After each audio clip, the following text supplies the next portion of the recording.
Et cette information qu'Europe 1 vous apporte en exclusivité ce matin, il avait flambé pendant le Covid. Il revient brutalement sur Terre. Le prix moyen de la voiture d'occasion, il est en chute libre. Moins 1000 euros par an, moins 1000 euros sur un an en moyenne, résultat du dernier baromètre de la centrale.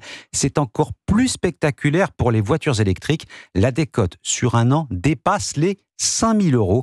Le constat s'en ressent forcément dans les concessions automobiles. Reportage Aurélien Fleureau. Les voitures électriques partent moins vite que les autres, pourtant leur prix diminue de manière parfois spectaculaire, comme le constate Ménade, directeur commercial chez Simplicicar, qui prend l'exemple récent de la Tesla d'un client. Une voiture achetée 39 000 et quelques, on est sur 27 000 récupérés pour 17 000 km. Donc en 8 mois d'écart, donc la personne a perdu 13 000 euros. Une tendance de fond, confirme Yoni Dayan, le fondateur du réseau qui regroupe plus de 90 points de vente en France et en Belgique. On s'en rend compte tous les jours, des baisses de prix énormes, des clients qui ont perdu beaucoup d'argent. Alors aussi, il y a l'effet Tesla, qui, notre ami Elon Musk, monte et descend les prix assez souvent. Donc les clients n'ont pas un capital de prix de leur voiture comme un véhicule classique. Et parfois, c'est la faible autonomie qui est en cause, comme pour la Mini ou la Twingo électrique. Nous, les clients nous disent, s'ils n'ont pas une autonomie de 400-450 km minimum annoncée, pour pouvoir faire 300 km, ils n'achètent pas. Et Yoni Dayan le constate dans son réseau, s'il y a une motorisation qui connaît un regain d'intérêt en ce moment, que ce soit de la part des professionnels comme des particuliers,